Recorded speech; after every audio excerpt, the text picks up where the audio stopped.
DrillFreak Nation, welcome back. It's day 4 for our knee for speed. That's club head and ball speed we're talking about. So today what we're going to do is, again, we're going to get into our PYGO challenge here, Pilates, yoga, and golf. And we're going to start slow with both of these. We're going to do trailing arm and hand, and then we're going to do lead arm and hand. And what we're going to work on is we're going to work on keeping our connection. We're also going to work a little bit on maybe a 3-finger curl for some hand speed on the lead side.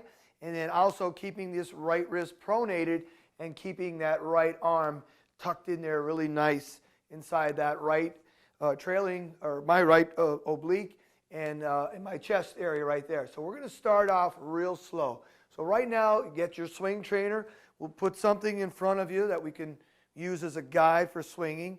Now, this one you're going to need some room to do. So if you know, maybe outside a garage, or if you have room, because we are going to get into the swing a little bit more, and we're going to start working or start listening for the little bit of a whoosh coming through, that little whoosh coming through. And you may not hear it on camera as much, but what we're trying to do is when we do these drills is really have a nice loud whoosh from whatever you place down. You can put something on the ground just as an object, as it would show for the golf ball, which is right there. And what we want to do here is make sure we're really making a loud sound from this position through, right in through there. So we're really incorporating now maybe a little bit more hip speed, a little bit more hand speed, a little bit more pushing off the body, but we're going to start slow and then we're going to build up. So it's going to look something like this. So I have the swing trainer. Now I'm going to grab it. You can see at the bottom here there's a little black mark, so now we're using it right there.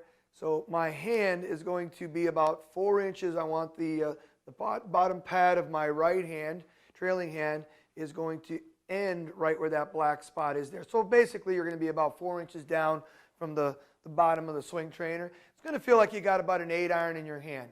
So one of the things we're going to start off, we're going to make sure that this right arm is tucked really close to your side, and I'm going to get my lead hand and I'm going to put it right above my elbow here, and I'm going to keep that in there nice and tight. So this arm will fold under just like that, okay? So when we're doing this, we're going to keep it folding under. Also take note that I'm staying nice and centered. I am not swaying back. I'm keeping pressure on that lead foot the whole time. So there's one, and we're going to swing it through nice and easy over the ball. There's 1. There's 2. Notice that was a little bit harder. 3. Louder. 4. And I'm going to hold this one. 5, and I'm going to stop right there. So if you notice, I'm completely clear. My hips are now facing the target, and the idea is to keep yourself connected while we're doing these drills. It's not like we're going to be swinging at 90 miles an hour with this drill, but if we learn to use our body correctly, we are going to increase our club head speed when we go to swing a golf club. So that is the trailing arm, and that's what we'll do. So for the lead arm, my left arm, we're going to do just the opposite. We're going to jazz it up a bit. So I'm going to hold, again, my hand right above my elbow and keep my bicep and tricep right in there nice and tight. So I'm going to go back to the L position again. But when I go, as I get through the hitting zone, I go past this golf ball right in there. I want to make sure that these 3 fingers right here, right there, those 3 fingers are going to curl under. That's going to allow our lead wrist to bow right there. See that? That is a ball speed move right there. You create a lot of ball speed with that move going through impact and then coming back out. I also have some videos on that as well, so check it out. It's the 3-finger curl. I have a couple of videos. Even for my online students, you'll see it on my YouTube channel. So let's start nice and slow. Start with blue. I take it up to the L, and I come through. That's nice and easy. 1. Right there, I just curl. I'm curling these 3 fingers right here, right there, and then through. And most, I want to make sure when we come through that this arm is folding. 2, 3, 4, and I hold this one. 5. I'm completely clear to the target. I've kept that nice elbow in there folded, and I'm going to show it to you this way. So we don't want to get it disconnected. I see a lot of times too, and you'll see this, by the way. I just want to caution you guys. You will see this sometimes with tour players where they'll hold on. You'll see that arm come up like that. And you might even see a little twirly bird around their head. maybe a Patrick Reed you might see. These guys are trying to hit specific shots. So you might see that particular move if they're really trying to hold off the club and maybe hit a particular type of power fade or move the ball, stuff like that. But if we're trying to hit a ball that's relatively straight, we're trying to make sure that this arm folds under and we stay connected. So you can do the right arm drills. We're going to do 10 reps of those. And then on the left arm, same thing. And like I said, with the left arm, every time you come through a little bit louder, and you get to, we'll do 5 and 5 on each side. So it's 10 total. And another thing, too, you can start working with is when you do the 3-finger curl, close your eyes. Close your eyes, curl the fingers over your left, just past your left knee, and then take a look and see where that club head is, how much red you're showing, because that's a great way with your eyes closed to start feeling where those 3 fingers actually curl. And believe it or not, they don't really start curling until you probably just went through the ball.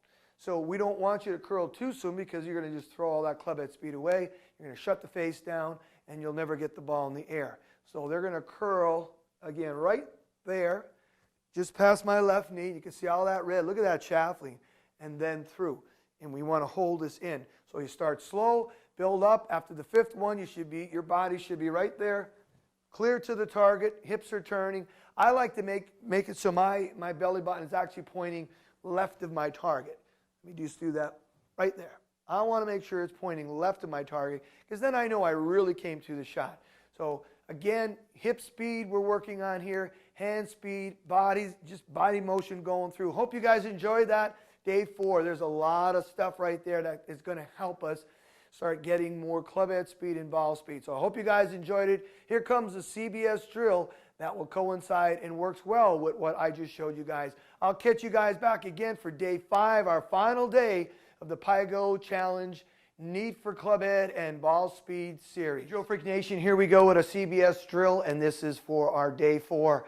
Right now what we're going to do is we're going to do a little hip drill, and we're also going to work our pivot a little bit in this little particular CBS drill and our lead leg. So basically right now, we're just going to hold the swing trainer straight up in the air. We're going to bring it down to our hips right now. And from here, all we're going to do is we're going to start pushing off our right foot, our right trailing ankle right there. We're going to start pushing off the ground, and we're going to start pushing hard with our lead heel right there into the ground. So we're going to go up, down towards our hips. Now we're ready to start. Push off, and you can see I'm firming up my lead leg, and right now the swing trainer right now, it's parallel. It's actually looking right now at you guys or the camera like that. And at that point, I can touch tap my toe. So I'm going to do a face on, a little more down the line look here. So again, hold it out, bring it down to the hips. I'm going to start pushing off my trailing foot. I'm going to pivot. I'm going to move, and right now my hips are completely clear to the target, and I've maintained my spine angle right there. So there's 1, 2, 3, pause, hold, 5 seconds, and you're up. So we're going to try to do 10 of these drills, right? 10 of these CBS drills here. These are body motion drills that are going to help you. You're going to feel it in your legs, your quads. You're definitely going to start feeling it more too, because now we're trying to really, and I'll show you again this way, hold it up, bring it down, push off, move around, we're clear, we're maintaining our spine angle. You'll feel it in your core, you're going to feel it in your hip flexors and in your legs. So if you can do about 10 of these in this drill right now, I'd say do 5, take a pause, and then do another 5. I think we did a good job again today, guys. So we'll catch you back for our finale for day 5, our CBS drill. Peace and love, and we'll catch you guys back tomorrow.